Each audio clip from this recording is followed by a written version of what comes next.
اعوذ باللہ من الشیطان الرجیم بسم اللہ الرحمن الرحیم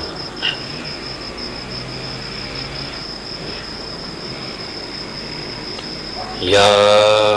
ایہا الذین آمنوا لا یسخر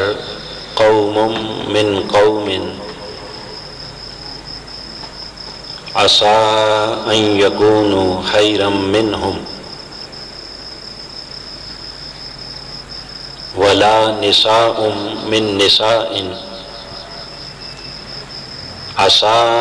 أن يكن خيرا منهن ولا تلمزوا أنفسكم ولا تنابزوا بالألقاب بئس الاسم الفسوق بعد الایمان ومن لم يتب فأولئك هم الظالمون يا أيها الذين آمنوا اجتنبوا كثيرا من الظن ان بعد الظن اسم ولا تجسسوا ولا يغتب بعضكم بعضا أيحب أحدكم أن يأكل لحم أخيه ميتا فكرهتموه واتقوا الله إن الله تواب الرحيم صدق اللہ مولانا العظیم۔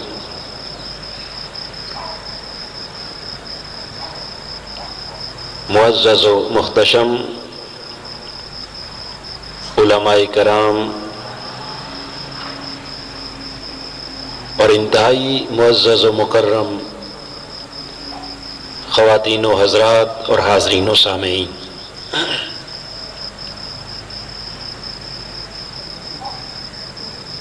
اللہ رب العزت کا بے پایاں فضل و احسان ہے کہ جس کی توفیق سے آج ہم رمضان المبارک کی ان ایمان افروز اور پرکیف ساعتوں میں تحریک منہاج القرآن کے زیر اہتمام 7 روزہ دروس عرفان القرآن کی آج تیسری مبارک اور مقدس نشست میں حاضر ہیں۔ اللہ رب العزت ہمیں قرآن مجید کا صحیح فہم عطا فرمائے اور تعلیمات قرآن پر عمل پیرا ہو کر دنیا و آخرت میں کامیابی اور کامرانی سے ہمکنار فرمائے۔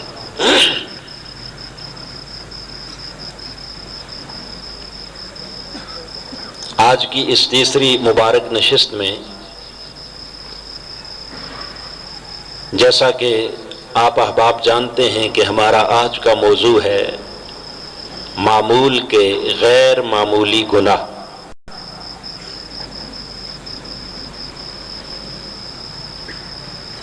کچھ گناہ تو وہ ہیں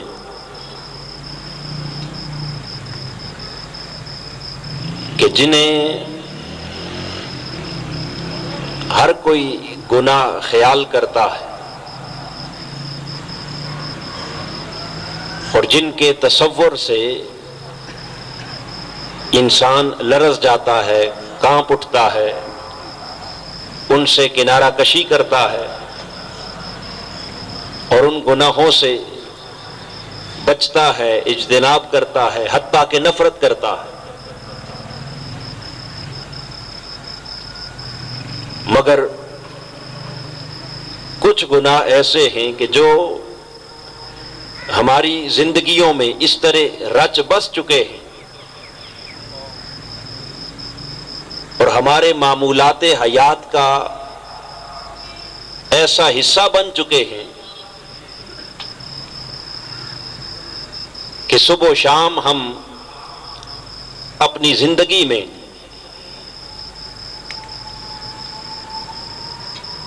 ان گناہوں کے اندر مبتلا بھی رہتے ہیں، مگر اس کے باوجود غیر شعوری اور غیر ارادی طور پر ان کے گناہ ہونے کا ہمیں احساس بھی نہیں ہوتا۔ ہم اپنی جگہ اپنے آپ کو نیکوکاروں میں شمار کر رہے ہوتے ہیں، اللہ کا ذکر، عبادت، تسبیح، تلاوت، یہ سارے معمولات جاری رہنے کے ساتھ ساتھ غیر شعوری سطح پر، یعنی اپنی زندگی کے معمولات کے اندر ان خرابیوں، نقائص، کمزوریوں اور گناہوں کو شامل کر چکے ہیں کہ جن کے ارتکاب سے ہمیں گناہ کا احساس بھی نہیں ہوتا کہ ہم شاید کوئی گناہ کر رہے ہیں، جن کو گناہ سمجھا ہی نہیں جاتا، بس ایسے معمولی سمجھ کر نظر انداز کر دیا جاتا۔ رب کائنات نے ہمیں ان انتہائی مضر معمولات کی طرف متوجہ کیا کہ جن کو ہم معمولی سمجھ رہے ہیں، رب کائنات نے فرمایا یہ معمولی نہیں، ان کے تمہارے ظاہری اور باطنی زندگی پر غیر معمولی اثرات مرتب ہوتے،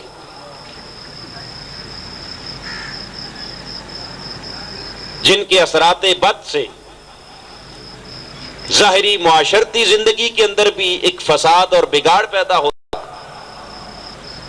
اور یہی وہ گناہ ہیں کہ جن کے اثرات بد سے تمہاری قلبی اور باطنی زندگی کے اندر بھی ایک فساد اور بگاڑ پیدا ہوتا۔ لہذا ہر دو سطح پر اگر اصلاح چاہتے ہیں تو آئیں ان گناہوں سے اجتناب اور ان سے بچنے کے لیے ایک شعوری کوشش کریں،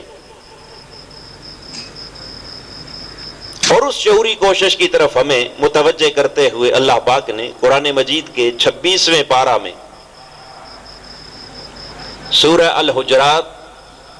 جس کی 2 مبارک آیات میں نے آپ کے سامنے تلاوت کی ہیں، آیت نمبر 11 اور آیت نمبر 12، ان دونوں آیتوں میں اللہ رب العزت نے 3 گناہوں کا ذکر کیا، ان سے بچنے کا، اجتناب کا حکم دیا،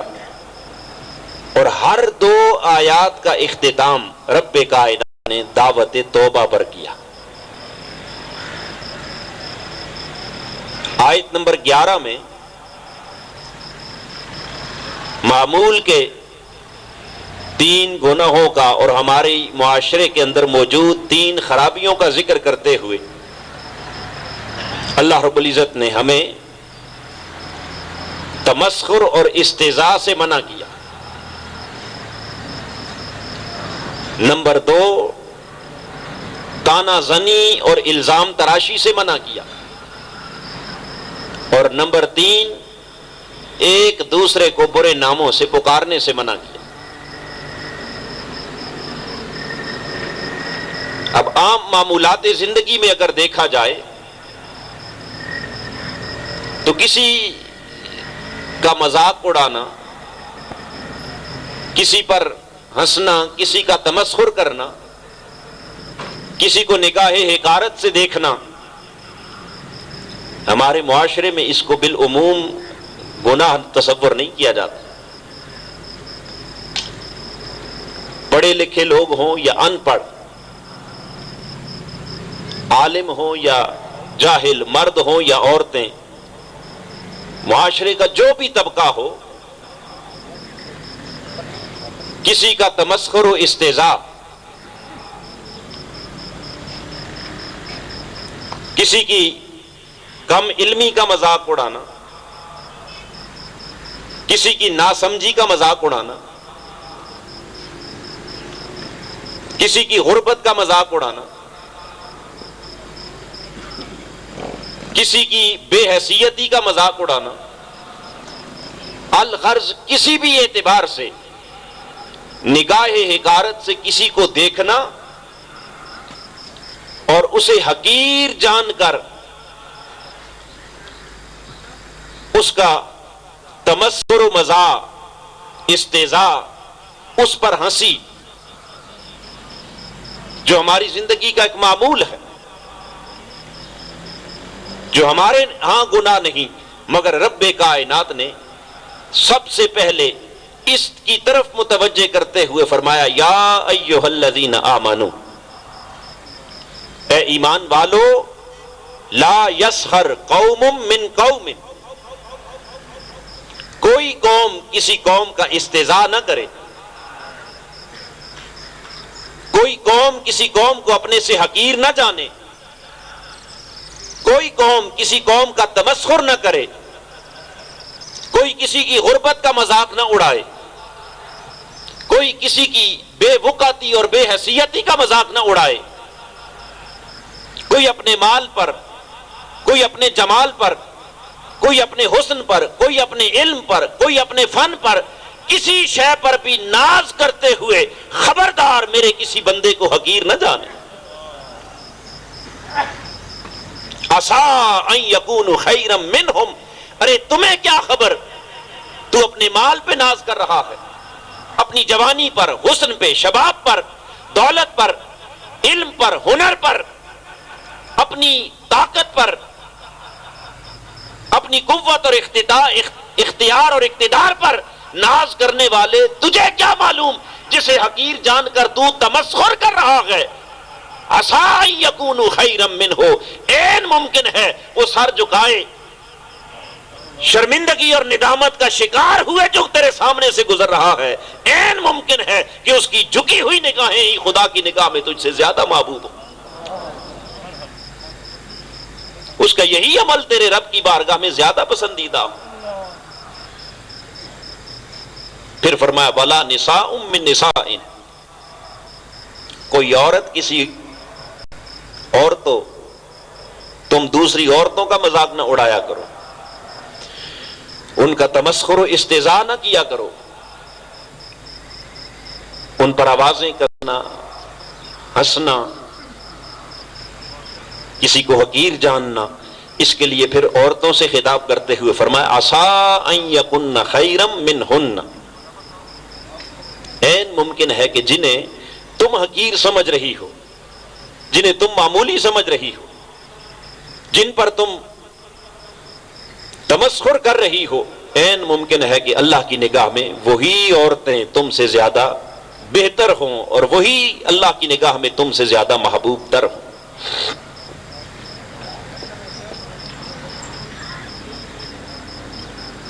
آگے اس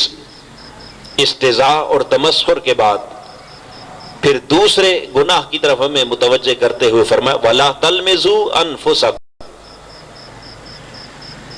ایک دوسرے پر الزام تراشی نہ کیا کرو، ایک دوسرے پر تانا زنی نہ کیا کرو، آوازیں مت کسو، کسی کو حقیر جان کر اس پر طنز مت کرو، اور خالی طنز کرنا، آواز کسنا، تانا زنی کرنا، یہ تو فرمایا دور کی بات ہے۔ وَلَا تَنَابَزُوا بِالْأَلْقَابِ، اے میرے حبیب کے غلاموں، تمہارا اخلاق، تمہارا کردار، تمہاری معاشرت، تمہاری زندگی اتنی اعلیٰ ہونی چاہیے کہ تم اپنی زبان سے کسی کو ایسے نام سے بھی نہ پکارو جس نام سے وہ سننا اپنے آپ کو پسند نہ کرتا۔ یعنی الزام تراشی اور تانا زنی تو بڑے درجے کا گناہ ہے۔ اللہ پاک نے تو فرمایا کہ تم کسی کو برے نام سے بھی مت پکارو، اس لیے کہ برے نام سے پکار کر جب کسی کا دل دکھاؤ گے تو تمہارا یہ عمل بھی اللہ کے ہاں گناہ ٹھہرے۔ اب حاضرین محترم، اگر ہم اپنی زندگیوں پر غور کریں، نگاہ ڈالیں، تو کسی کا طنز و مزاح کرنا، کسی پر آوازیں کسنا، تانا زنی کرنا، الزام تراشی کرنا، اور پھر کسی کو برے نام سے پکارنا، اور برے نام کی تعریف یہ ہے کہ جس نام سے بلانا وہ اپنے آپ کو پسند نہ کرے، ایسے نام سے کسی کو آواز دینا، فرمایا یہ بھی گناہ۔ کبھی اس پر دھیان گیا؟ ہم جسے جیسے چاہتے ہیں آواز دے دیتے، عجیب و غریب قسم کے ناموں سے، جبکہ ہر شخص اپنے لیے اچھے اور معزز القابات کو پسند کرتا ہے۔ ہر کوئی چاہتا ہے کہ مجھے لوگ صاحب کہہ کے بلائیں، مجھے لوگ حاجی صاحب کہہ کے بلائیں، فلاں صاحب کہہ کے بلائیں، مگر جب دوسروں کو بلانے کی باری آتی ہے تو اس وقت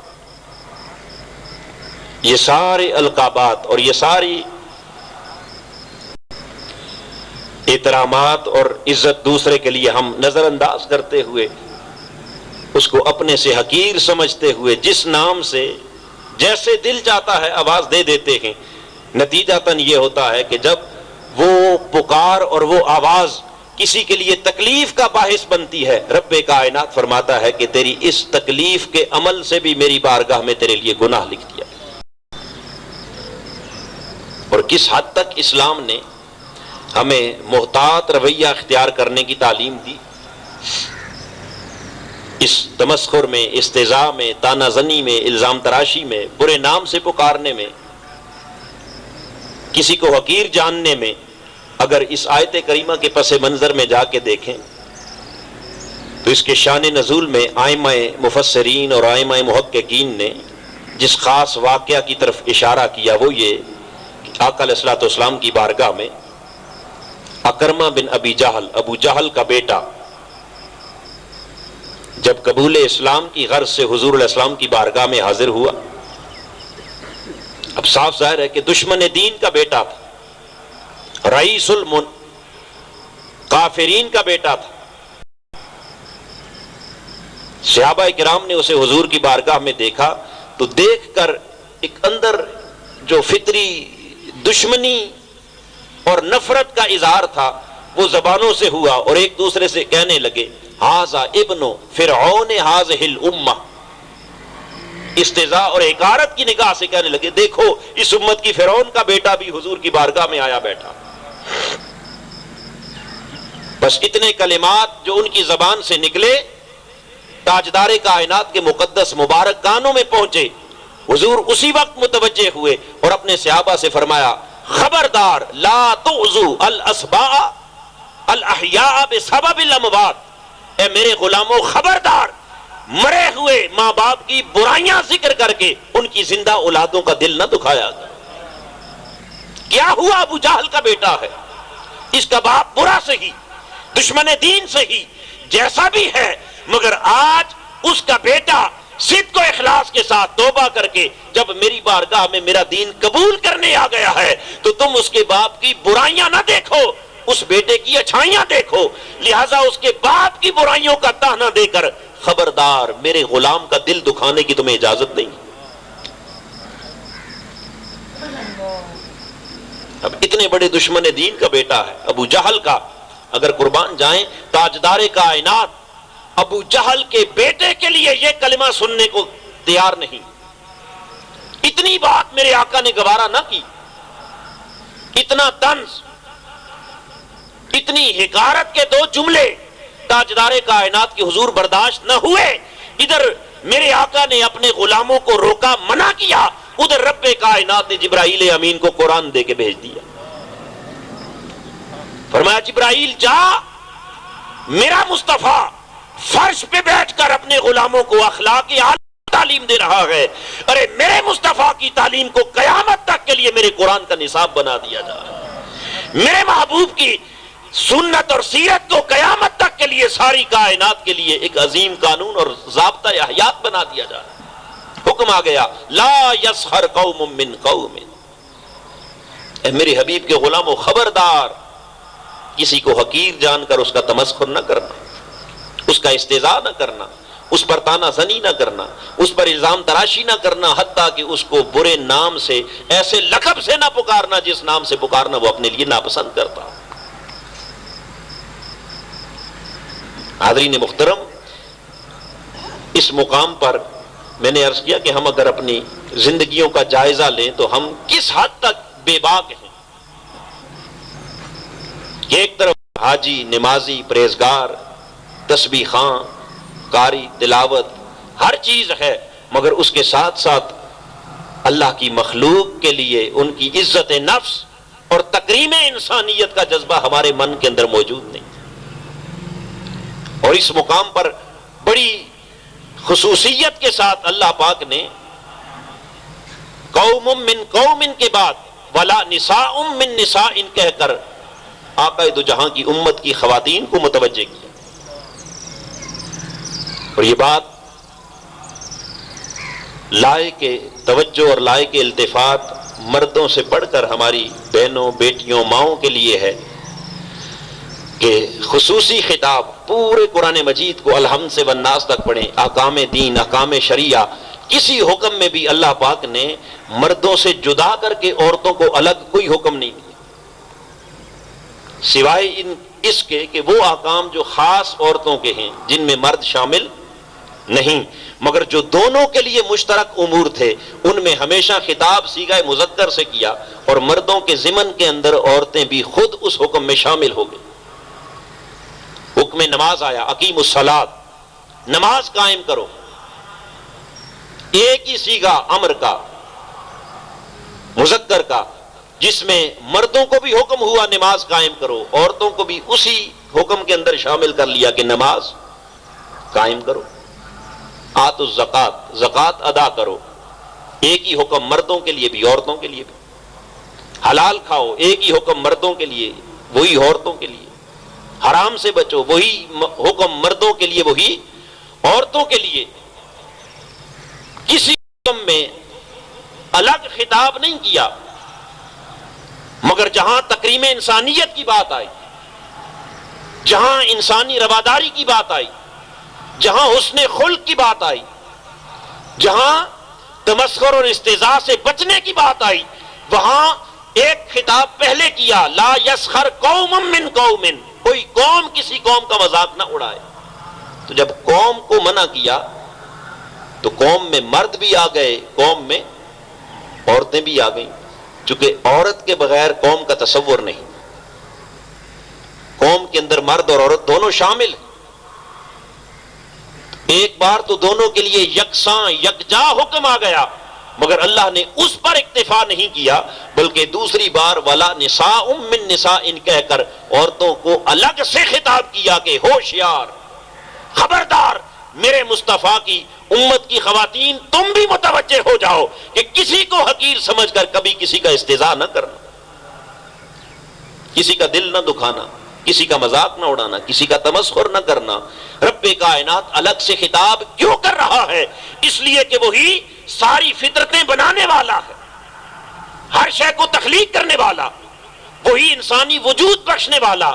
وہی طبیعتیں، خصلتیں اور فطرتیں بنانے والا. وہ بہتر جانتا ہے کہ کس کے اندر کون سی خرابی زیادہ ہے. لہذا جہاں اس نے انسان کے اندر طبیعتیں اور فطرتیں رکھیں، وہاں ساتھ جتنی جہاں ضرورت تھی وہاں ساتھ اصلاح کا اہتمام بھی فرما دیا. یا وہ میرے اس قرآن کی طرف متوجہ ہو جاؤ اور اس قرآنی تعلیمات کے مطابق تم اپنی زندگیوں کو سوار بھی لو اور سدھار بھی لو، اور ان گناہوں کی ہلاکتوں سے آگاہ ہو جاؤ کہ جنہیں تم اپنی زندگی کا معمول اور مشغلہ سمجھتے ہو، جنہیں گناہ تصور نہیں کرتے، ان کی طرف متوجہ ہو جاؤ کہ یہ کتنے ہلاک کرنے والے گناہ ہیں. اور ان کی ہلاکت کا اندازہ اس آیت کریمہ کے آخری جملے سے ہو رہا ہے. رب کائنات نے فرمایا وَمَن لَمْ يَتُبْ فَأُولَئِكَ هُمُ الظَّالِمُونَ. یہ تمسخر و استہزاء، تانا زنی، الزام تراشی، برے ناموں سے پکارنا، کسی کا دل دکھانا، ان ساری حقیقتوں کو بیان کرنے کے بعد فرمایا وَمَن لَمْ يَتُبْ. یہ وہ حقیقتیں ہیں کہ جنہیں تم گناہ نہیں سمجھتے، جنہیں تم برائی نہیں سمجھتے، مگر ان برائیوں سے آگاہ کرنے کے بعد اللہ پاک فرما رہا ہے کہ میرے حبیب کے غلاموں، یا ایھا الذین آمنو، اے ایمان والو، آؤ ان گناہوں سے تائب ہو جاؤ، ان سے مجتنب ہو جاؤ، انہیں اپنی زندگی سے نکال دو. اور اگر اس کے باوجود من لم یتب، اگر اب بھی سچے دل کے ساتھ اللہ کے حضور توبہ نہیں کرتے، اب بھی ان گناہوں سے بچتے نہیں، اتنا واضح فرمان اور بیان قرآن کا آ جانے کے باوجود اب بھی اگر اپنے اندر سے ان برائیوں کو نکالتے نہیں تو فرمایا اولئک ھم الظالمون. میرے اس واضح فرمان اور بیان کے باوجود اب بھی جو ان گناہوں سے توبہ نہیں کرتا، رب کائنات نے فرمایا پھر اس سے بڑھ کر اپنی جانوں پر ظلم کرنے والا کوئی نہیں. جنہوں نے اپنے آپ کو ان گناہوں سے نہ بچایا، رب کائنات نے فرمایا اولئک ھم الظالمون، جان لو یہی لوگ ظالم ہیں. اب جن چیزوں کو ہم حیثیت اور اہمیت نہیں دیتے، رب کائنات ان باتوں اور ان معمولات پر ظالم کا ٹائٹل دے رہا ہے. اور جانتے ہو کہ قرآن کی نگاہ میں ظالم کون ہے؟ اللہ کے ہاں ظالم کون ہے اور اس کی حیثیت کیا ہے؟ فرمایا الا ان لعنت اللہ علی الظالمین، ظالم وہ ہے کہ جس پر اللہ کی لعنت برستی، ظالم وہ ہے جو اللہ کی رحمت سے دور، ظالم وہ ہے جو اللہ کی نگاہ کرم سے دور، دتکارا ہوا، راندہ درگاہ، اس کو رب کائنات نے ظالم کہا. اور وہ ظالم کون ہے؟ فرمایا قرآن کے اس واضح فیصلے کے آ جانے کے باوجود جو اپنے آپ کو ان گناہوں سے بچاتا نہیں، جو دوسرے بندوں کے ٹوٹے دلوں کا خیال نہیں رکھتا، دوسرے انسانوں کی تعظیم اور تکریم نہیں کرتا، رب کائنات نے فرمایا وہ ظالم ہے. اور جو ظالم ہے وہ کسی اعتبار سے بھی خدا کی رحمت کی امید نہ رکھے، وہ اللہ کی رحمت سے دور. لہذا اس آیت نمبر 11 میں اللہ پاک نے ہمیں روزمرہ زندگی کے اندر پائے جانے والے 3 گناہوں سے اجتناب کا حکم دیا. اور آپ نے دیکھا کہ ان تینوں کی حیثیت کو واضح کرتے ہوئے اور ان کی ہلاکتوں سے ہمیں آگاہ کرتے ہوئے آیت کریمہ کا اختتام کیا دعوت توبہ پر، اور پھر فرمایا کہ جو اب بھی توبہ نہیں کرتا اس سے بڑا ظالم کوئی نہیں. پھر اسی طرح اگلی آیت کریمہ میں مزید 3 گناہوں کا ذکر کرتے ہوئے اللہ پاک نے فرمایا یا ایھا الذین آمنو. پھر خطاب انہی ایمان والوں کو، پہلا خطاب بھی اہل ایمان سے، دوسرا خطاب بھی اہل ایمان سے کہ میرے حبیب کے غلاموں، میرے مصطفیٰ کا کلمہ پڑھنے والوں، میں چاہتا ہوں کہ تمہارا اخلاق، تمہارا کردار، تمہاری شخصیت اتنی اعلیٰ ہو کہ جس سے لوگ نفرت کرنے کے بجائے، مایوس ہونے کے بجائے تمہارے کردار کو، تمہارے اخلاق کو، تمہاری شخصیتوں کو بس دیکھتے چلے جائیں، اور جو جو دیکھتا جائے وہی میرے مصطفیٰ کا گرویدہ ہوتا چلا جائے. اگلی آیت کریمہ میں پھر 3 گناہوں کا ذکر کیا کہ اے ایمان والو اجتنبوا کثیرا من الظن، کثرت کے ساتھ برے گمانوں سے بچو. ان بعض الظن اسم، کیونکہ بہت سے گمان اللہ کے حضور گناہ ٹھہرتے. تو گمان سے بچنے کی تعلیم، اور آگے فرمایا ولا تجسسوا، ایک دوسرے کی جاسوسی نہ کیا کرو، تجسس نہ کرو، خفیہ رازوں کو، گناہوں کو جاننے کی کوشش نہ کرو. ولا یغتب بعضکم بعضا، اور تیسرا حکم یہ دیا کہ ایک دوسرے کی غیبت سے باز آ جاؤ. اور پھر اس غیبت کی مثال اللہ پاک نے اپنے بھائی کے مردار گوشت کے ساتھ دیتے ہوئے فرمایا ایحب احدکم ان یاکل لحم اخیہ میتا، کیا اپنے بھائی کے مردار گوشت کو کھانا پسند کرتا ہے کوئی؟ فرمایا فکرہتموہ، تم اسے یقیناً ناپسند کرتے ہو، تو واتقوا اللہ، اللہ سے ڈرتے رہو. ان اللہ تواب الرحیم، بے شک اللہ رب العزت توبہ قبول کرنے والا اور اپنی بارگاہ سے رحمتیں عطا فرمانے والا. تو یہاں پھر جیسے میں نے عرض کیا نا 3 گناہوں کا ذکر. پہلا اجتناب ظن، اور کثرت ظن سے مراد کون سے گمانوں سے بچو؟ ہر قسم کا گمان نہیں، بلکہ برے گمانوں سے بچو، اور ہمیشہ ہر ایک کے لیے اپنے دل میں نیک گمان رکھو۔ اور ان برے گمانوں سے جب اجتناب کا حکم دیا اور ہر ایک کے ساتھ نیک گمان رکھنے کا حکم دیا، تو اس نیک گمان میں اور برے گمان سے بچنے میں سب سے پہلا مستحق اور سب سے زیادہ حقدار آقا دو جہاں صلی اللہ تعالی علیہ وآلہ وسلم نے فرمایا کہ تمہارے نیک گمان کا سب سے زیادہ حقدار سب سے پہلے تمہارا رب ہے۔ اپنے اللہ سے نیک گمان رکھو، اللہ کے رسول سے نیک گمان رکھو، بدگمانی سے اپنے آپ کو پاک کر لو۔ حدیث مبارکہ میں حضور علیہ السلام نے فرمایا لا یموتن احدکم الا هو یحسن الظن باللہ عز وجل،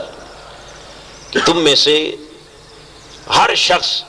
اللہ کے لیے اتنا نیک گمان رکھے کہ اس کی موت بھی اگر واقعہ ہو تو اس حال میں واقعہ ہو کہ مرتے ہوئے بھی اللہ سے حسن ظن رکھ رہا ہو، اس کے دل میں نیک گمان۔ اور اس نیک گمان کا سبب کیا ہے؟ صحیح بخاری اور مسلم میں متفق علیہ حدیث پاک، حدیث قدسی جس کو آقا علیہ السلام نے روایت کیا، رب کائنات نے خود فرمایا انا عند ظن عبدی بی، میں اپنے بندے کے ساتھ معاملہ اس کے گمان کے مطابق کرتا ہوں، جیسا بندہ مجھ سے گمان رکھتا ہے میں اسی طرح کا معاملہ اپنے بندے سے کرتا ہوں۔ اور ایک روایت میں یہاں تک فرمایا فَلْيَظُنْ مَا شَاءَ، اے بندے اب اختیار تیرے ہاتھ میں ہے، جیسا چاہے مجھ سے گمان کر۔ اچھا گمان کرے گا تو میرا معاملہ بھی اچھائی والا ہوگا، اور برا گمان کرے گا تو میرا معاملہ بھی تیرے ساتھ اسی گمان کے مطابق ہوگا۔ لہذا اے بندے جیسا تو گمان کرے گا ویسا میری بارگاہ سے تیرے ساتھ معاملہ ہو۔ تو پہلی اللہ سے بدگمانی، اس سے بچنے کا حکم، اللہ کے رسول سے بدگمانی، اس سے بچنے کا حکم، پھر اللہ کے نیک مقبول محبوب بندوں سے بدگمانی، وہاں سے بچنے کا حکم، اور پھر ہر صاحب ایمان، ہر کلمہ گو، ہر مسلمان، اس کے لیے بدگمانی سے بچنے کا حکم اور ہر ایک کے لیے نیک گمان رکھنے کا حکم۔ حسن ظن، اب اگر ہم اپنی زندگیوں کا جائزہ لیں تو کتنی کثرت کے ساتھ ہمارے دلوں میں کے لیے بدگمانی، حتیٰ کہ اللہ کے لیے، اللہ کے رسول کے لیے۔ بہت سے معاملات میں جب ہماری زندگیوں میں کچھ دشواریاں، پریشانیاں، مشکلات، مصائب، آلام، امتحانات، آزمائشیں آتی ہیں تو ہم معاذ اللہ اللہ سے بھی بدگمانی کر بیٹھتے، اور بدگمانی سے بڑھ کر کئی لوگوں کی زبانوں پر شکوے آ جاتے، شکایات آ جاتی ہیں، اللہ کے بارے میں ایسے نازیبا کلمات آ جاتے ہیں کہ جو انسان کو کفر تک لے چلتے ہیں۔ الا هو یحسن الظن باللہ عز وجل کا معنی یہ ہے کہ اے بندہ مومن تو اپنے رب سے ایسا نیک گمان رکھ کہ جس حال میں تجھے تیرا رب رکھے اسی حال میں تو اپنے مولا سے راضی رہے۔ ہر گھڑی، ہر لمحہ اگر وہ تجھے کچھ عطا کرے تب بھی تیرا رب سے حسن ظن رہنا چاہیے، اگر ہر شے سے محروم کر دے تب بھی رب سے حسن ظن رہنا چاہیے، صحت و سلامتی عطا کرے تب بھی رب سے حسن ظن ہونا چاہیے، اگر بیماریوں میں مبتلا کر دے تب بھی حسن ظن ہونا چاہیے، تیری جان بچ جائے تب بھی رب سے نیک گمان رکھ، اور سر کٹ کے نیزے کی نوک پہ چڑھ جائے تب بھی دل میں اللہ کے لیے بدگمانی پیدا نہ ہونے پائے، ہر حال میں اللہ سے نیک گمان، پھر اللہ کے بندوں سے، اللہ کی مخلوق سے نیک گمان، جسے دیکھے اس کے بارے میں ہمیشہ نیک سوچ رکھ، بری سوچ سے اپنے دل کو پاک کر لے، دماغ کو پاک کر لے۔ ان بری سوچوں نے ہمیں تباہ کر دیا، ہلاک کر دیا، گھر اجڑ گئے، فیملیاں ایک دوسرے سے کٹ گئیں، معاشرے کے اندر انقطاع آ گیا، دلوں میں رکھنے آ گئے، دوریاں آ گئیں، ہر کوئی دوسرے سے بدگمان، بھائی کے دل میں بھائی کے لیے بدگمانی، اولاد کے دلوں میں والدین کے لیے بدگمانی، والدین کے دلوں میں اولاد کے لیے بدگمانی، شوہر کے دل میں اپنی بیوی کے لیے بدگمانی، بیوی کے دل میں شوہر کے لیے بدگمانی۔ الغرض ہر کوئی دوسرے کے بارے میں جو سوء ظن لیے بیٹھا ہے، اس سوء ظن نے ہمارے قلب اور باطن کو بھی کل سیاہ کر دیا ہے، اور اسی سوء ظن نے ہمارے معاشرے کے اندر بھی بگاڑ پیدا کر دیا۔ کتنے معاملات ایسے ہیں کہ جن کی تہ میں جا کر دیکھیں تو آپ کو اصلاً کوئی شے بھی نظر نہیں آئے گی۔ اختلاف، لڑائی جھگڑا، دنگا فساد، کیا ہوا، کس بات پر ہوا؟ بس یوں ہی بدگمانی پیدا ہو گئی، ایک سوء ظن آ گیا، برا خیال پیدا ہوا، اور ہر ایک نے اپنے آپ کو پرفیکٹ جانا اور دوسرے کے بارے میں ہمیشہ بدگمانی رکھی کہ یہی برا ہے، یہی ایسا ہے۔ کاش اگر اپنی فطرت انسانی کا جائزہ لیتے ہوئے اسی مقام پر لا کر خود کو کھڑا کرتا تو شاید کسی کے لیے دل میں بدگمانی پیدا، برا گمان نہ آتا۔ اس برے گمان سے اللہ اور اس کے رسول نے منع کیا، اور جہاں برے گمان سے اللہ اور اس کے رسول نے منع کیا، وہاں برے گمان سے جہاں بچنے کی تعلیم دی، وہاں ساتھ یہ بھی آقا علیہ الصلوۃ والسلام کی سنت مبارکہ ہے کہ دوسروں کو خود برے گمان سے بچانے کے لیے بھی اہتمام کرو۔ آقا علیہ الصلوۃ والسلام اسی ماہ رمضان کا آخری عشرہ اعتکاف ہے، آپ مسجد نبوی کے اندر معتکف ہیں، اور آپ کی زوجہ مطہرہ حضرت صفیہ رضی اللہ تعالی عنہا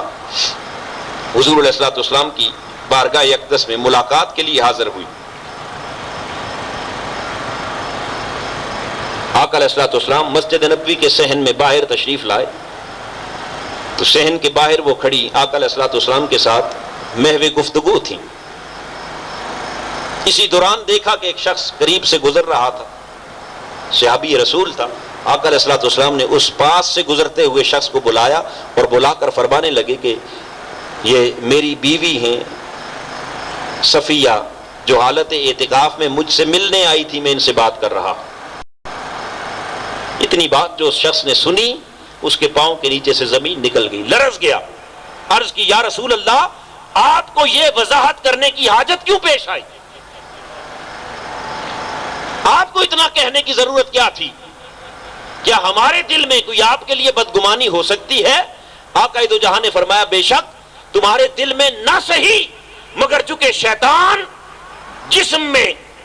رگوں میں خون کی طرح گردش کر رہا ہے، وہ ہر ایک کے لیے بدگمانیاں پیدا کرتا ہے۔ میں نے اس بدگمانی کے پیدا ہونے سے پہلے بلا کر وضاحت اس لیے کر دی کہ کہیں گزرتے ہوئے میرے بارے میں تیرے دل کے اندر کوئی برا شک گزر گیا تو یہ بدگمانی خالی گناہ نہیں ہوگا، بلکہ اللہ کے رسول کے بارے میں بدگمانی تجھے ایمان سے بھی دور کر دے، تیرا ایمان جاتا رہے گا۔ اس لیے آقا علیہ الصلوۃ والسلام نے خود بلا کر ان کو وضاحت کر دی تاکہ ان کے دل میں کسی قسم کی بدگمانی پیدا نہ ہونے پائے۔ حاضرین محترم، اگر اس طرح ہر کوئی محتاط رویہ اختیار کرے اور اپنی زندگی کی احتیاطیں سامنے رکھ کر چلے، چونکہ ہم تو سمجھتے ہیں کہ ہم بڑے پارسا ہیں، میں اور میرے بارے میں کوئی ایسا گمان کرے، یہ کیسے ہو سکتا ہے؟ مجھے کیا پڑی کہ میں وضاحت کروں، مجھے کیا پڑی کہ میں ایک ایک بات لوگوں کو بتاتا پھروں، کوئی کرتا ہے بدگمانی تو کرتا رہے، مجھے اس کی کیا پرواہ؟ یہ ہماری زندگیاں ہیں۔ تاجدار کائنات کی حیات مقدسہ کو دیکھیے کہ حضور سے پڑھ کر پاکیزہ مقدس مطہر حیات کس کی ہو سکتی ہے؟ مگر قربان جائیں، مدینے کے تاجدار نے اتنی احتیاطیں اپنے غلاموں کو سکھائیں کہ فرمایا اگر میرے نقش قدم پر چلتے ہوئے میری سنت اور سیرت کو آئیڈیل بنا کے چلو تو نہ کسی کے لیے بدگمانی پیدا ہو سکتی ہے، نہ تمہارے بارے میں کسی کے دل میں بدگمانی آ سکتی۔ اس پہلے گناہ سے منع کیا کہ بچ جاؤ اس برے گمان سے، اور اس برے گمان سے بچنے کے ساتھ آگے فرمایا وَلَا تَجَسَّسُوا، یہی بدگمانی ہے جو تمہیں جاسوسی تک لے کے چلتی ہے، جو دل میں تجسس پیدا کرتی۔ جب آپ کے دل میں کسی کے لیے برا گمان آ گیا، برا خیال، بری سوچ آ گئی، تو اس بری سوچ میں پھر انسان اس کے پیچھے پڑ جاتا ہے، اس کے درپے ہو جاتا ہے کہ یہ کدھر جا رہا ہے، کہاں سے آ رہا ہے، کیا کما رہا ہے، کیا کھا رہا ہے، یہ کس سے بول رہا ہے، کس سے بات کر رہا ہے، یہ کس کے پاس کھڑا ہے، یہ کس کے پاس بیٹھی ہے، یہ کس سے بات کر رہی ہے۔ الغرض وہ مرد ہے، عورت ہے، جس کے بارے میں بھی بدگمانی پیدا ہو گئی، آپ اس کے پیچھے پڑ گئے، اس کے لیے تجسس آ گیا، جاسوسی آ گئی۔ رب کائنات فرمایا پہلے بدگمانی سے بچو، اور بدگمانی سے بچنے کے بعد فرمایا ولا تجسسوا، ایک دوسرے کی جاسوسی بھی مت کرو،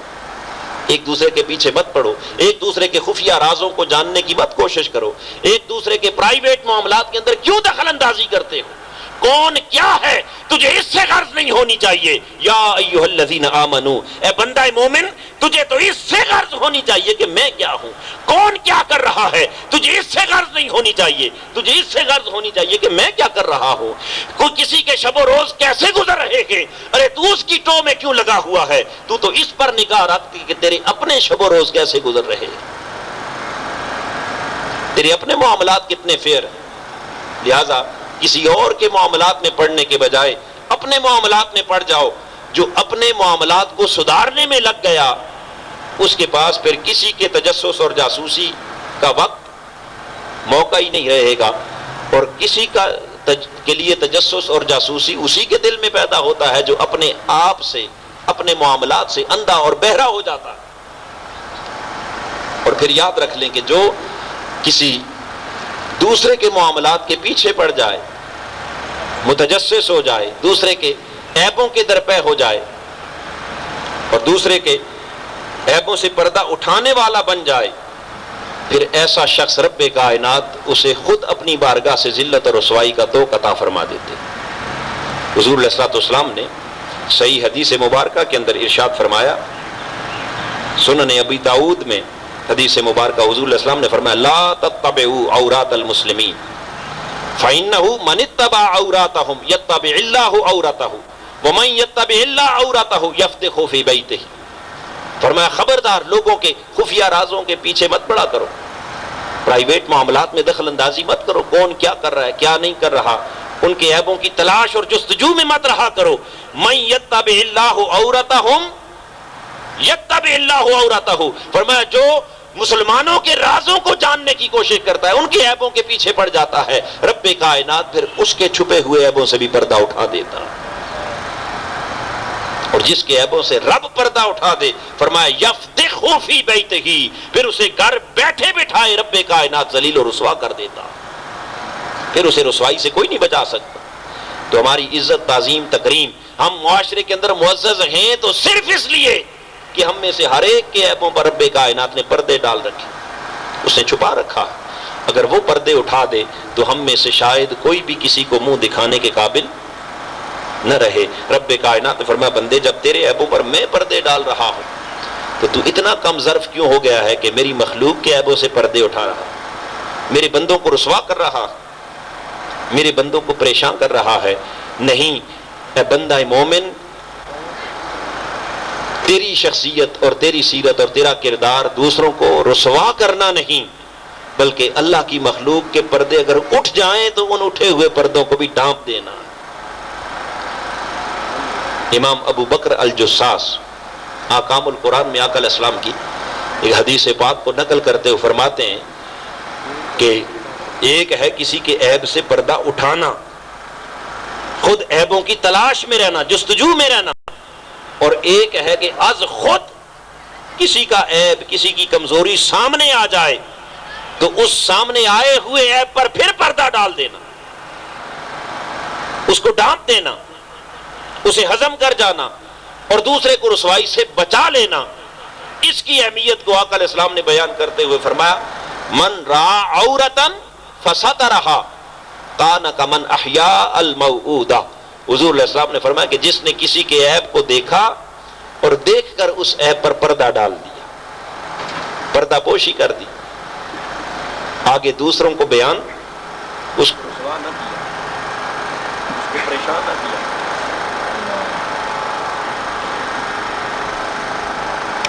تو میں یہ عرض کر رہا تھا کہ حضور علیہ السلام نے فرمایا کہ جس نے کسی کے عیب کو دیکھا اور اس پر پردہ ڈال دیا، اسے رسوائی سے بچا لیا، آقا علیہ السلام نے فرمایا کان کمن احیاء الموعودہ، اس کا قیامت کے دن اللہ کی بارگاہ میں وہ مقام ہوگا جو مقام اس شخص کا ہوگا جو زندہ درگور ہوتی ہوئی بچی کو موت کے منہ سے بچا لیتا۔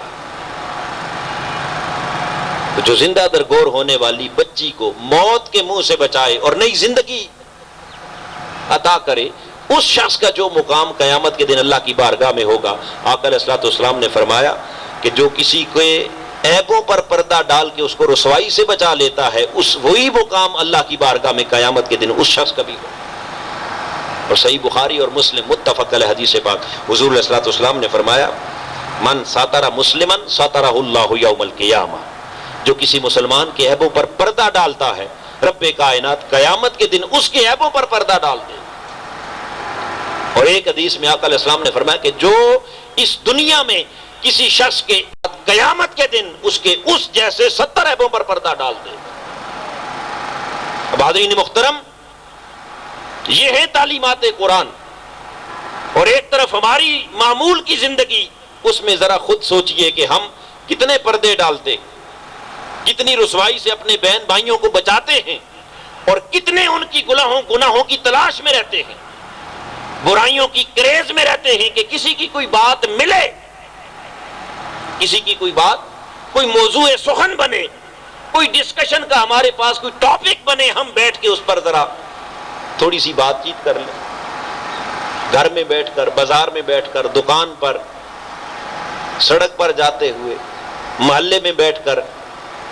بہن بھائیوں میں بیٹھ کر، بیوی بچوں میں بیٹھ کر، دوستوں میں، یاروں میں بیٹھ کر، یعنی کسی نہ کسی جگہ ہماری ٹاپک کیا ہوتا ہے کہ فلاں ایسا، فلاں ایسا، فلاں ایسا، اور کسی کی معمولی سی بات بھی اگر مل جائے تو وہ ہمیں ہضم نہیں ہوتی، اور اس وقت تک ہمارے پیٹ کے اندر درد رہتا ہے جب تک وہ بات آگے دوسرے تک پہنچانا، جب تک اپنے اس بھائی کو، اس بہن کو، اس بیٹے کو، بیٹی کو جب تک رسوا نہ کر لیں، اس وقت تک ہمیں چین نہیں آتا۔ تاجدار کائنات صلی اللہ تعالی علیہ وآلہ وسلم نے فرمایا کہ جن کا معمول یہ ہو کہ جو ہر وقت اللہ کی مخلوق کو رسوا کرتے رہیں، رب انہیں رسوا کر دیتا ہے، اور جن کا معمول یہ ہو کہ خدا کی مخلوق کو رسوائی سے بچائیں، ان کے عیبوں پر پردے ڈالیں، رب کائنات کے محبوب نے فرمایا کہ میرا رب اس دنیا میں بھی اور قیامت میں بھی ان کے عیبوں پر، اور ان جیسے ایک نہیں بلکہ 70 عیبوں پر خدا دنیا میں بھی پردے ڈال کے ان کو رسوائی سے بچا لیتا ہے، اور قیامت کے دن بھی خدا پردے ڈال کر ان کو رسوائیوں سے بچا لے گا۔ سیدنا جبرائیل امین آقا علیہ السلام کی بارگاہ میں آئے اور انہوں نے عرض کی کہ حضور اگر مجھے اس دنیا کے اندر عمل کرنے کا موقع ملے تو 3 چیزوں کو پسند کرتا ہوں، اور وہ 3 چیزیں کیا ہیں؟ آقا علیہ السلام نے فرمایا جبرائیل کون سے 3 تیرے پسندیدہ کام ہیں؟ اس نے عرض کی کہ میرا سب سے پہلا پسندیدہ کام یہ ہے کہ میں اگر زمین پر اللہ مجھے حکم کام کرنے کی اجازت دے تو میں اللہ کی مخلوق کو پانی پلاؤں۔ دوسرا اس نے کہا کہ اگر مجھے اجازت ہو تو میں عیالدار لوگوں کی مدد کیا کروں، اور تیسری بات جو اس نے کہا مجھے پسند ہے وہ یہ کہ اگر اللہ پاک اس زمین پر مجھے کچھ کرنے کی اجازت دے تو میں اس کی مخلوق کے عیبوں پر پردے ڈالوں، لوگوں کو رسوائیوں سے بچاؤں۔ حاضرین محترم، یہ دیکھیے کتنا بڑا عمل ہے کہ جس کی آرزو جبرائیل امین کر رہے، جس کی اہمیت تاجدار کائنات صلی اللہ تعالی علیہ وآلہ وسلم خود بیان کر رہے ہیں، اور جس کی اہمیت پھر سب سے بڑھ کر خود رب کائنات کا قرآن بیان کر رہا ہے۔ تو بدگمانی ہمیں جاسوسی تک لے چلتی ہے، اور پھر جاسوسی یعنی تجسس، گناہوں کی، عیبوں کی تلاش، جب انسان تلاش میں نکل جائے تو پھر کوئی نہ کوئی بات اسے مل ہی جاتی ہے۔ اب جب بات مل گئی، اس ملی ہوئی بات کو، اس کمزوری کو، اس خطا کو، اس غلطی کو اپنے میں دوسرے لوگوں کے سامنے جا کر، بہن بھائیوں کے سامنے، دوست احباب کے سامنے جب آپ اس کو ڈسکس کرتے ہیں تو کسی کے پیٹھ پیچھے بیٹھ کر اس کے گناہوں کو، عیبوں کو بیان کرنا، یہ پھر تیسرا گناہ شروع ہو جاتا ہے یہاں سے، جسے غیبت کہا جاتا ہے۔ اللہ پاک نے کس ترتیب کے ساتھ بیان کیا کہ ہر گناہ دوسرے گناہ سے جڑا ہوا، ہر برائی دوسری برائی سے جڑی ہوئی۔ اے بندے، ایک برائی سے تائب ہو جا، دوسری خود نکل جائے گی، تیسری خود ختم ہو جائے گی، مگر جب تک ہم ایک کو نہیں نکالیں گے دوسری نہیں نکل سکتی، دوسری کو نہیں نکالیں گے تیسری نہیں نکل سکتی۔ تو تیسرا گناہ یہاں سے شروع ہوتا ہے، جس کو فرمایا لا یغتب بعضکم بعضا، ایک دوسرے کی غیبت سے بچو، پیٹھ پیچھے بیٹھ کر ایک دوسرے کی برائی سے بچو۔ آقا علیہ السلام کی بارگاہ میں قرآن مجید کا حکم آیا، صحابہ کرام نے پوچھا، سوال کیا، عرض کی مل غیبت یا رسول اللہ، حضور فرمائیں کہ غیبت کیا ہے؟ آقا علیہ الصلوۃ والسلام نے غیبت کی تعریف بیان کرتے ہوئے صحیح مسلم کے اندر یہ حدیث پاک ہے، سنن ابی داؤد میں ہے، سنن نسائی میں ہے، جامع ترمذی کے اندر اور دیگر متعدد کتب حدیث میں آقا علیہ السلام نے اس کی جامع تعریف بیان کرتے ہوئے فرمایا ذکر کا احاقہ بما یکرہ، غیبت یہ ہے کہ تو اپنے بھائی کا ایسا تذکرہ کرے جس تذکرے کو وہ سنے تو سن کر ناپسند کرے، بس ہر وہ بات جو کسی کے سامنے کریں تو اسے ناپسند گزرے، جب اس کی پیٹھ پیچھے بیٹھ کر بیان کریں گے تو اس بات کا بیان کرنا غیبت کہلائے۔ اس پر سوال ہوا، عرض کی گئی قیلا افرائیت ان کان فی اخی ما اقول، حضور جو کچھ ہم بیان کر رہے ہیں اگر وہ برائی وہ عیب ہمارے بھائی کے اندر موجود ہے تو اس موجود گناہ کا بیان کرنا بھی کیا گناہ ہوگا، غیبت ہوگا؟ اس پر آقا علیہ السلام نے فرمایا قالا ان کان فیہ ما تقول فقد اغتبتہ، ہاں جو کچھ آپ بیان کر رہے ہیں اگر یہ خامی، یہ کمی، یہ عیب اس کے اندر موجود ہے اور اس موجود عیب کو آپ بیان کر رہے ہیں، صحیح صحیح بیان کر رہے ہیں، یہ بیان کرنا میرے آقا نے فرمایا یہ غیبت ہے، یہ گناہ ہے۔ اور اگر فَإِن لَمْ يَكُنْ فِيهِ مَا تَقُولُ، جو کچھ آپ کہہ رہے ہیں وہ عیب اور وہ برائی اس شخص کے اندر موجود نہیں، تو آقا علیہ السلام نے فرمایا فَقَدْ بَاهَتْتَهُ، اے بیان کرنے والے پھر تو نے خالی غیبت نہیں کی بلکہ غیبت سے بھی بڑا جرم تو نے اپنے بھائی پر بہتان تراشی کی، بہتان باندھا، تو بہتان غیبت سے بھی بڑا جرم ہے۔ اب حاضرین محترم، اس تعریف مصطفیٰ صلی اللہ تعالی علیہ وآلہ وسلم کی روشنی میں ائمہ محققین نے اس غیبت کی تعریف کو متعین کرتے ہوئے جن شرائط کو اس کے ضمن کے اندر بیان کیا اور جو غلط فہمیاں ہمارے دل و دماغ کے اندر پیدا ہوتی ہیں اور جو وساوس شیطان کی طرف سے آتے ہیں کہ بسا اوقات انسان سوچتا ہے کہ میں جو بات کر رہا ہوں یہ خالی پیٹھ پیچھے بیٹھ کے نہیں کر رہا بلکہ اس کے سامنے بھی کر سکتا ہوں۔ کئی بار خیال آتا ہے نا، آپ کسی کو کہتے ہیں بھائی چھوڑیں کیوں غیبت کر رہے ہیں، تو کہتا ہے کہ بھائی میں غیبت کب کر رہا ہوں، مجھے سامنے لے چلو میں اس کے منہ پر بھی بات کہہ سکتا ہوں، تو یہ غیبت کہاں سے ہوئی؟ اس پر ائمہ محققین نے بیان کیا کہ آپ منہ پر کہہ سکیں یا نہ کہہ سکیں، جب بھی کسی کی عدم موجودگی میں بات کریں گے وہ بات کرنا غیبت ہی کہلائے گا۔ دوسرا خدش خیال ذہن کے اندر یہ پیدا ہوتا ہے کہ جو بات میں کر رہا ہوں یہ کوئی نئی بات تو نہیں ہے، اس کے اس گناہ کو تو ساری دنیا جانتی، اس کی کنجوسی کو، اس کی اس برائی کو، اس کی بے حیائی کو، اس کی فحاشی اور ریانی کو، اس کی بات کو کون نہیں جانتا، تو میں کوئی نئی بات تو نہیں کر رہا، یہ کون سی غیبت ہو گئی؟ حاضرین محترم، یاد رکھ لیں کہ کوئی جانے یا نہ جانے مگر جب بھی آپ نے اپنے کسی بھائی کا، کسی بہن کا جہاں بیٹھ کر کوئی عیب ڈسکس کیا، بے شک وہ لوگ پہلے آپ سے زیادہ ہی کیوں نہ جانتے ہوں مگر آپ کا بیان کرنا پھر غیبت کے زمرے میں آئے گا اور پھر وہی گناہ ٹھہرے گا۔ اور یہاں تک کہ اگر کوئی ایسی بات آپ بیان کر رہے ہیں کہ جس کو اہل مجلس پہلے سے جانتے نہیں، جن لوگوں کے سامنے بیان کر رہے ہیں وہ پہلے اس عیب پر آگاہ نہیں اور آپ کے بیان کرنے کے بعد ان کو اس بات کی خبر ہوئی ہے، تو پھر خالی غیبت کا گناہ نہیں ہوگا بلکہ دوہرا گناہ، ایک غیبت کا گناہ اور دوسرا افشائے راز، اس کے عیب سے پردہ اٹھانا، یہ الگ گناہ ہو جائے گا۔ لہذا اسلام ہمیں اس طرح اپنی زندگی کے اندر احتیاطوں کی تعلیم دیتا ہے کہ قدم قدم پر کسی بھی حوالے سے اور کسی بھی اعتبار سے کسی کی عزت نفس کے ساتھ کھیلنے کی کوشش مت کریں بلکہ ہر ایک کی عزت نفس کو اپنی عزت نفس سے زیادہ عزیز رکھیں۔ اس سے اسلامی معاشرے کے اندر اصلاح اور بہتری کا اقدام ہوگا، اور اگر ان ساری احتیاطوں کو نظر انداز کر کے ہم دوسروں کی عزت نفس کو نشانہ بنائیں گے اور دوسروں کی عزت کے ساتھ کھیلتے رہیں گے اور ان کو اپنی زندگی کے مشاغل اور اپنی مصروفیات کا ایک حصہ اور زندگی کا ایک طرز عمل بنا لیں گے اور ان چیزوں سے کی ہلاکتوں اور ان کی تباہیوں سے یکسر نگاہیں چرا کر ان کو اپنے یعنی معمول کا حصہ بنا لیں گے تو یقیناً یاد رکھ لیں کہ اس کے اثرات بد ہماری ظاہری زندگی پر بھی مرتب ہوں گے اور ہماری باطنی زندگی پر بھی مرتب ہوں گے۔ وہ ظاہری زندگی پر کیا ہیں؟ کہ جب آپ کسی کی عیب جوئی کریں گے، اور پھر اس یعنی غیبت کے فعل کے اندر حاضرین محترم پھر دو چیزیں آتی ہیں. ایک یہ ہے کہ آپ محض مشغلے کے طور پر کسی کی برائی کو بیان کر رہے، کسی کے عیب کو بیان کر رہے، ڈسکشن چل رہی ہے اور یوں ہی بس آپ وقت گزاری کے لیے یہ بات کر رہے ہیں، تو یہ تو خالی غیبت ہو گئی. اور دوسری صورت یہ ہوتی ہے کہ آپ بیان جب کر رہے ہیں تو اس لیے بیان کر رہے ہیں تاکہ دوسرے کے دل میں اس کے لیے نفرت پیدا کی جائے، دو کے اندر پھوٹ ڈالی جائے، ان کے دل ایک دوسرے سے جدا کیے جائیں. غیبت کے مقاصد یعنی دو ہو گئے. ایک مقصد خالی وقت گزاری ہو گیا،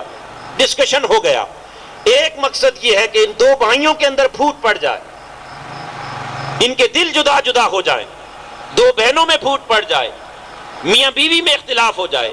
باپ بیٹے میں اختلاف ہو جائے، ماں بیٹی میں اختلاف ہو جائے، ساس بہو کے اندر پھوٹ پڑ جائے. یعنی اس مقصد کے لیے جب جا کر بات کرتے ہیں تو اس میں خالی غیبت نہیں رہتی، بلکہ غیبت سے اگلا درجہ آ جاتا ہے جس کو النمیمہ کہا گیا ہے، اور نمیمہ ہے چغل خوری. اور تاجدار کائنات نے فرمایا کہ چغل خور اللہ کی جنت کے اندر کسی صورت میں بھی داخل نہیں ہو سکتا، اس کے لیے جنت میں داخلہ ممنوع ہے جب تک کہ صدق و اخلاص کے ساتھ تائب ہو کر اپنے اندر سے اس عیب اور اس گناہ کو نکال دیں. تو اگر خالی مشغلے کی حد تک رہے تو وہ غیبت رہتی ہے، اور اگر آگے اس کے مقاصد بھیانک ہو جائیں، دلوں میں پھوٹ ڈالنا مقصود ہو، جدائی مقصود ہو، نفرت پھیلانا مقصود ہو، تو پھر وہ خالی غیبت نہیں رہتی بلکہ غیبت سے بھی آگے النمیمہ، اس کو بولتے ہیں چغل خوری. کیا؟ تو یہ چغلی غیبت سے بھی اگلے درجے کا گناہ ہے، اسی کی ایک قسم، اسی کی ایک ٹرم ہے. اب وہ کس کس حوالے سے ہو سکتی ہے، اس پر بہت ساری تفصیلات ہیں جن میں اس وقت ہم مختصر سے وقت کے اندر ان ڈیٹیلز میں تو نہیں جا سکتے، مگر اشارتاً آپ کو عرض کر دیتا ہوں کہ کسی کے بدن کی برائی، اس کے عیب کو بیان کرنا، یہ چھوٹا قد، اس کا کی ٹانگ ایسی ہے، اس کا جسم ایسا ہے، اس کی آنکھیں ایسی ہیں، اس کی دیکھتا درست نہیں ہے، بھینگی آنکھیں ہیں، اس کے کانوں کی سماعت ٹھیک نہیں ہے، اس طرح کا کسی کا عیب، یعنی جس بات کو وہ اپنے لیے سننا پسند نہیں کرتا، یہ عیب بدن، یہ غیبت بدن کہلاتی ہے. پھر غیبت لباس، کسی کے لباس کو ڈسکس کرنا کہ اس کی تہبند ایسی ہے، اس کے کپڑے ایسے ہیں، اس کا لباس ایسا ہے، اس کا گاؤن دوپٹہ ایسا ہے، فلاں چیز ایسی ہے، یہ غیبت لباس میں آتا ہے. پھر غیبت عادات، اس کی عادات کا تذکرہ، پیٹھ پیچھے بیٹھ کر وہ سست ہے، کاہل ہے، اس کی آنکھ ہی نہیں کھلتی، اس سے تو اٹھا ہی نہیں جاتا، چلا ہی نہیں جاتا، وغیرہ وغیرہ، یعنی وہ باتیں جو اسے ناپسند ہیں. پھر غیبت نسب، اس کے عصب اور نسب کے بارے میں بیان کرنا کہ اس کا باپ ایسا، اس کا بیٹا ایسا، اس کی تو نسل ہی ایسی ہے، اس کی تو ماں ہی ایسی، فلاں ایسا تھا، فلاں ایسا تھا، یہ غیبت نسب کے اندر آ جاتا ہے. پھر غیبت معاصی، اس کے گناہوں کا بیان کہ اس کی فلاں فلاں گناہ ہیں، فلاں فلاں عیب ہیں اس کے اندر. پھر غیبت عبادات، اس کی عبادتوں کو ڈسکس کرنا کہ وہ نماز ایسے پڑھتا ہے، وہ فلاں عمل ایسے کرتا ہے، اس کے فلاں اعمال اچھے نہیں ہیں، یہ غیبت عبادات کے اندر آتا ہے. پھر یہ غیبت خالی زبان سے بیان کرنا نہیں، زبان سے بیان کرنا یہ غیبت زبان کے زمرے میں آتا ہے، اور آپ خاموش بیٹھ کر اس غیبت کو جب تک سنتے رہیں گے یہ غیبت کان کے زمرے میں آتا ہے. تو جس طرح بیان کرنے والے کو غیبت کا گناہ ہو رہا ہے، اس طرح اس غیبت کی مجلس کے اندر بیٹھ کر کسی کی برائیوں کو سننے والے کو بھی غیبت کا برابر کا گناہ ہوتا رہے. یا تو وہ اس مجلس سے اٹھ جائے، کنارہ کش ہو جائے، اور اگر اصلاح کی طاقت رکھتا ہے تو وہ فوراً منع کر دے، روک دے کہ خبردار اس بات کو، کسی کی برائی ہمارے سامنے مت بیان کرو، ہم غیبت سننے کے لیے تیار نہیں. اور اگر روک نہیں سکتا تو کم سے کم اس مجلس سے کنارہ کش ہو جائے، اس لیے کہ بیان کرنے والا بھی غیبت کے گناہ میں شامل ہے، سننے والا وہ بھی اسی غیبت کے گناہ میں شامل. پھر خالی غیبت کان نہیں بلکہ غیبت اعضاء، کسی بھی جسم کے حصے سے کسی کی طرف ایسا اشارہ کرنا، اشارات اور کنایات میں کسی کے عیبوں کو بیان کرنا. آقا علیہ السلام نے فرمایا لا یحل لمسلم ان یشیر الی اخیہ بنظرۃ تؤذیہ، حضور علیہ السلام نے فرمایا کہ کسی مسلمان کے لیے یہ بھی حلال نہیں ہے کہ کسی مسلمان کی طرف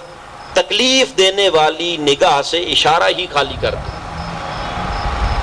جس سے کسی کے دل کو تکلیف پہنچے اس تکلیف دہ نگاہ کے ساتھ خالی اشارہ کر دینا، یہ بھی میرے آقا نے فرمایا کسی مومن کے لیے حلال نہیں، جائز نہیں۔ تو مختلف اعضاء سے کسی کی غیبت کرنا، پھر اسی طرح حاضرین محترم لکھ کر غیبت قلم کے زمرے میں آتا، عیبوں کو بیان کرنا، اخبارات کے اندر، رسائل کے اندر، کتابوں کے اندر بیٹھ کر کئی لوگوں کا مشغلہ یہ ہوتا ہے کہ وہ دوسروں کی بس ڈھونڈتے پھرتے ہیں کہ کوئی نہ کوئی بات مل جائے کسی رسالے میں، کسی اخبار میں، اور بعض لوگوں نے تو اپنے کام وہ پیج وقف کر رکھے ہیں انہی مقاصد کے لیے کہ ہم کوئی نہ کوئی برائی ہی بیان کریں، کسی کی اچھائی بیان نہ کریں۔ تو حاضرین محترم اس سے بڑا گناہ اور ہو۔ پھر غیبت دل، حتیٰ کہ آپ نے نہ قلم سے کچھ لکھا، نہ زبان سے کہا، نہ کان سے سنا، نہ اشارہ کیا، کچھ نہیں کیا، خالی کسی کے لیے دل میں برا خیال آ گیا تو اہل دل نے کہا کہ یہ اس کے دل کی غیبت ہے، اور اس دل کی غیبت کو رب کائنات نے سوء ظن، بدگمانی سے تعبیر کیا ہے، اور پہلا حکم ہی یہ دیا کہ ایمان والو اجتنبوا کثیرا من الظن، اپنے دلوں کو بدگمانی سے بچا لو، اس لیے کہ دل کے اندر برے گمان کا آنا یہ دل کی غیبت کہلاتا۔ اور غیبت کیا ہے جانتے ہو؟ یہ اپنے بھائی کا مردار گوشت کھانے کے برابر ہے۔ یہی ماہ رمضان ہے، تاجدار کائنات کی بارگاہ میں دو عورتوں کو لایا گیا، عرض کی یا رسول اللہ صلی اللہ تعالی علیہ وآلہ وسلم، ان کا روزہ گزارنا ان کے لیے مشکل ہو گیا، ان کو سخت تکلیف میں مبتلا ہو گئی۔ آقا علیہ السلام نے فرمایا ایک برتن لا کر ان کے سامنے رکھو، ان کے سامنے وہ برتن رکھا گیا، فرمایا اس میں قے کرو۔ جب انہوں نے قے کی تو ان کے اندر سے خون اور گوشت کے لوتھڑے نکلنے لگے۔ تاجدار کائنات صلی اللہ تعالی علیہ وآلہ وسلم نے فرمایا کہ یہ خون اور گوشت کے لوتھڑے جانتے ہو کیا ہے؟ یہ وہ ان بھائیوں کے مردار گوشت کے لوتھڑے ہیں جن کا گوشت یہ غیبت کی صورت میں کھا رہی تھیں۔ تو غیبت کے عمل سے در حقیقت رب کائنات نے فرمایا کہ اپنے بھائی کا مردار گوشت کھانا ہے۔ اب اس کو اللہ رب العزت نے محض قرآن مجید کے اندر خالی بیان ہی نہیں کیا، بلکہ اس کو عملی صورت میں لا کر تاجدار کائنات کو اللہ نے وہ اختیار اور اتنا متصرف بنا کے بھیجا ہے کہ جس کو اللہ نے شے کو بیان کیا اس کو عملی صورت میں بھی لا کر حضور نے دکھا دیا کہ جو غیبت کرتا ہے وہ یہ نہ سمجھے کہ یہ خالی ایک تشبیہ ہے، یہ خالی ایک مثال ہے، ہاں کسی کی سمجھ میں آئے یا نہ آئے میں لا کے دکھا رہا ہوں، دیکھو ان کے اندر سے نکلنے والے گوشت کے لوتھڑے اور خون کے لوتھڑے بتا رہے ہیں کہ اس غیبت کے عمل کے ذریعے خالی انہوں نے کسی کی برائی کو بیان ہی نہیں کیا بلکہ در حقیقت اپنے بھائیوں کے مردار گوشت کو کھایا۔ تو اپنے بھائی کے مردار گوشت کو کھانے کے برابر اس عمل کو قرار دیا گیا، وہ کسی بھی اعتبار سے ہو۔ اور پھر حاضرین محترم اس میں خالی یہیں تک نہیں، اب بہت ساری اس کی آگے چند پھر جائز اقسام بھی آتی ہیں کہ کہیں اس عمل سے اجتناب کا معنی ہم یہی نہ لے لیں کہ کسی صورت میں بھی کسی کی بات اس کے پیٹھ پیچھے بیٹھ کے نہیں کر سکتے، نہیں، کچھ راستے اسلام نے اعتدال کی تعلیم دی، میانہ روی، درمیانہ راستہ، ایکسٹریمزم نہیں ہے، اس میں انتہا پسندی نہیں ہے، کسی طرف بھی اعتدال کا راستہ دیا۔ اور اس اعتدال کے راستے میں فرمایا ہاں کچھ جائز راستے بھی ہیں، اور وہ جائز راستوں میں سے پہلا جائز راستہ فرمایا شکایت ظلم، اگر کسی پر کسی نے ظلم کیا تو وہ مظلوم اپنی فریاد لے کر حاکم وقت کے پاس، قاضی وقت کے پاس جب جائے اور جا کر اس ظالم کے سارے عیبوں کو اگر وہاں بیان کرتا ہے تو یہ عیبوں کا بیان کرنا غیبت نہیں ہوگا، بلکہ جب تک وہ سارے عیبوں کو، برائیوں کو بیان نہیں کرے گا اس وقت تک اس ظالم کو سزا نہیں مل سکے گی۔ لا يحب اللہ الجہر بالسوء من القول الا من ظلم، اللہ پاک نے فرمایا کہ ہم کسی کے لیے بھی بری بات کو پسند نہیں کرتے مگر ہاں جس پر ظلم ہوا ہو، وہ اگر ظالم کے بارے میں اس کے عیبوں کو جا کر، اور وہ عیبوں کا بیان کرنا وہ گلی محلے میں، چوراہوں میں، لوگوں کے سامنے نہیں، خاص پلیٹ فارم کے اوپر جہاں سے اس کو انصاف ملنا، جہاں اس ظالم کو سزا ملنی ہے وہاں جا کر اس کا بیان کرنا، فرمایا یہ غیبت نہیں ہوگا۔ پھر اس طرح اگر کسی شرعی مسئلے کے طور پر کوئی کسی سے، کسی عالم دین سے فتوے کے پوچھنے کے لیے کسی کی برائی کا بیان کرنا جہاں ضروری ہو، عیب کا بیان کرنا ضروری ہو، تو اس عیب کا بیان کرنا یہ بھی زمرہ غیبت میں نہیں ہوگا۔ جیسے ابو سفیان کی بیوی نے آقا علیہ الصلوۃ والسلام کی بارگاہ میں مسئلہ پوچھا، عرض کی یا رسول اللہ صلی اللہ تعالیٰ علیہ وآلہ وسلم، میرا شوہر بہت بخیل ہے اور وہ مجھے ضرورت کا خرچ بھی نہیں دیتا، میری جائز ضروریات بھی جس سے پوری نہیں ہوتی اتنا بھی نہیں دیتا، تو بتائیے میرے لیے کیا حکم ہے؟ آقا علیہ الصلوۃ والسلام نے فرمایا کہ اگر تیری ضرورت کا بھی نہیں دیتا تو جا میں تجھے اجازت دیتا ہوں کہ اس کے مال سے اپنی ضرورت کے مطابق اس کی اجازت کے بغیر بھی لے کے خرچ کر لیا کر، تیرے اوپر کوئی گناہ نہیں۔ اب اس کے بخل کی جو شکایت کی، ایک عیب کا بیان تھا، مگر وہ عیب کا بیان اپنے شوہر کو رسوا کرنے کے لیے نہیں بلکہ اللہ کی رسول کی بارگاہ میں ایک شرعی مسئلے کے طور پر اس نے بیان کیا۔ اس کو آقا علیہ السلام نے زمرہ غیبت میں شامل نہیں کیا بلکہ اس کے شرعی جواب مرمت فرما کر کے مسئلہ حل کر دیا قیامت تک کے لیے کہ اگر کسی کا شوہر اس کو اس کی جائز ضرورت کے لیے بھی اتنا بخیل ہو کہ وہ اتنا مال بھی نہ دے تو اس کو اجازت طلب کرنے کی ضرورت نہیں، خود اس کے مال میں سے بقدر ضرورت خرچ کر سکے۔ پھر اسی طرح کسی سے کوئی نیک مشورہ لے، کاروبار کے لیے، شادی بیاہ کے لیے، نکاح کے لیے، اور اس نیک مشورے میں کسی کا حال احوال اگر کوئی پوچھے تو اس کے جو بات جس نوعیت کے ہوں وہ بیان کر دینا، یہ بھی غیبت کے زمرے میں نہیں آتا۔ کسی کے پڑوس میں آپ گھر بنانا چاہتے ہیں، آپ کو معلوم نہیں، آس پاس والوں سے پوچھتے ہیں کہ یہاں میں پلاٹ خرید رہا ہوں، یہ ارد گرد والے لوگ کیسے ہیں، فلاں سے کاروبار کرنا چاہ رہا ہوں، یہ بندہ کیسا ہے، ایمانت دار ہے، بے ایمان ہے، دیانتدار ہے، کیسا ہے، اس کی ڈیلنگ کیسی ہے۔ کسی جگہ پر میں اپنے بیٹے کا رشتہ کرنا چاہ رہا ہوں، کہیں بیٹی کا رشتہ کرنا چاہ رہے ہیں، تو یہ لوگ کیسے ہیں، ان کا اخلاق کیسا، کردار، اگر ایسی بات کہیں سے کوئی پوچھے اور کوئی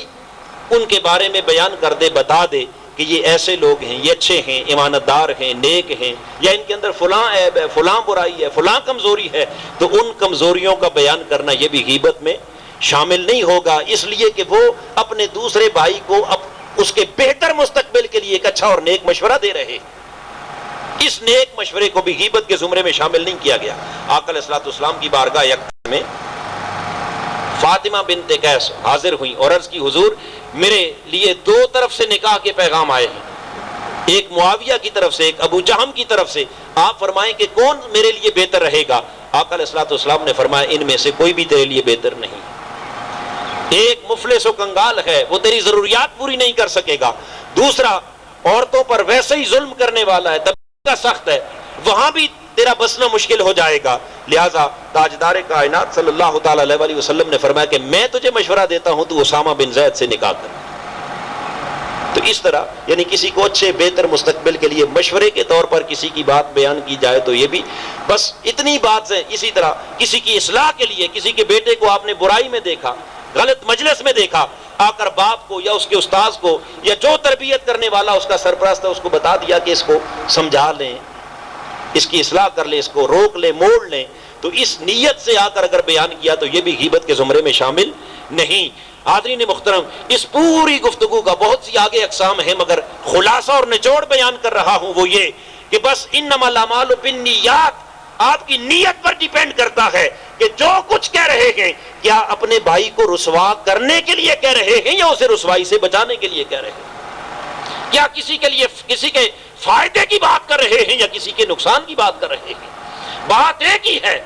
کسی کا عیب بیان ہو رہا ہے، مگر وہ عیب کیا اس کو نقصان دینے کے لیے بیان کر رہے ہیں یا دوسرے کو نقصان سے بچانے کے لیے بیان کر رہے ہیں، اس کی عزت سے کھیلنے کے لیے بیان کر رہے ہیں یا اس کی عزت کی حفاظت کے لیے بیان کر رہے ہیں،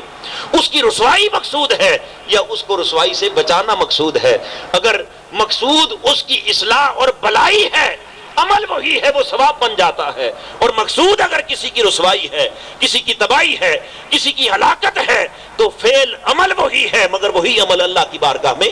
گناہ بن جاتا ہے اور اپنے بھائی کے مردار گوشت کھانے کے برابر بن جاتا ہے، اور اس کا زوال اور وبال حاضرین محترم ایک تو ہماری ظاہری معاشرتی زندگی کے اوپر وہ یہ کہ ہمارے معاملات ایک دوسرے کے ساتھ منقطع ہو گئے، ایک دوسرے کے لیے دلوں کے اندر رکھنے آ گئے، دوریاں آ گئیں، قدورتیں آ گئیں، اور اس کے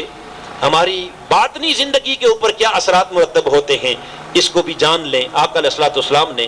ارشاد فرمایا کہ جو لوگ کثرت کے ساتھ دوسروں کی غیبت کرتے ہیں اس کا اثر بد ان کی روحانی زندگی پر یہ مرتب ہوتا ہے کہ ان کی دعائیں اللہ کی بارگاہ میں قبول نہیں ہوتی، دعائیں رد کر دی جاتی، اعمال صالحہ کو قبولیت نہیں ملتی۔ جو لوگ دوسروں کی کثرت کے ساتھ غیبت کریں، برائی کریں، اور پھر تیسرا اس کا وبال یہ پڑتا ہے کہ اس عمل غیبت کے ذریعے آپ کی نیکیوں میں کمی آ جاتی ہے، اور خالی کمی ہی نہیں آتی بلکہ وہ نیکیاں اٹھا کر جن کی غیبت کرتے ہیں ان کے سپرد کر دی جاتی ہے۔ یعنی جس نے نیکیاں کیں اس کے نامہ عمل سے نکال کر ان کو دے دی جاتی ہیں کہ جو جن کی وہ غیبت کر رہا ہوتا ہے۔ اور اس حوالے سے ابو امامہ باہلی بیان کرتے ہیں، فرماتے ہیں کہ قیامت کے دن ایک شخص، آقا علیہ السلام نے فرمایا، اللہ کے حضور حاضر ہوگا، اس نے بڑی نیکیاں کی ہوں گی، بڑے اعمال صالحہ کیے ہوں گے، مگر جب اللہ کی بارگاہ میں آئے گا اس کا نامہ عمل کھل کے سامنے آئے گا تو اس میں کوئی نیکی نہیں ہوگی۔ بڑے رمضان کے روزے رکھے، راتوں کو شب بیداری کی، قیام اللیل کیا، دن سارا روزے سے گزارا، قرآن کی تلاوت کرتا رہا، حج عمرے کرتا رہا، مگر صدقہ خیرات کرتا رہا، جب نامہ عمل کھلا تو کوئی نیکی نہیں، حیران ہو کر عرض کرے گا این حسناتی قضا و قضا، میرے مولا میں نے اتنی نیکیاں کی، اتنی نیک اعمال کیے، آج کہاں چلی گئی وہ نیکیاں؟ رب کائنات فرمائے گا اے بندہ خدا، بے شک تو نیکیاں کرتا رہا، یقول محیت باغتیابک الناس، تو نے نیکیاں بہت کی مگر دنیا میں جو لوگوں کی غیبت کرتا رہا اس غیبت کی وجہ سے تمہاری نیکیاں ضائع ہوتی رہیں، لہذا اعمال کیے مگر قیامت کے دن تیرا کوئی عمل تیرے کام نہیں آئے۔ اسی طرح دوسرا شخص آقا علیہ السلام نے فرمایا اللہ کی بارگاہ میں آئے گا جس کے پاس دنیا میں اتنی نیکیاں نہیں ہوں گی، مگر جب اس کا نامہ عمل کھلے گا تو اس میں بہت سی نیکیاں درج ہوں گی، بہت سے نیک اعمال درج ہوں گے، وہ بھی حیران ہوگا اور حیران ہو کر پوچھے گا انا لی قضا و قضا، مولا یہ نیکی کہاں سے آ گئی؟ میں تو قرآن کا قاری نہیں تھا، میں نے تو کوئی حج عمرہ کیا نہیں، میں تو صدقہ خیرات کرنے کے لیے میرے پاس پیسہ ہی نہیں تھا، تو یہ اتنے نیک اعمال کے ثواب یہ میرے نامہ عمل میں کہاں سے آ گئے؟ رب کائنات اس کو جواب میں فرمائے گا ھذا بما اغتیابک الناس وانت لا تشعر، اے بندے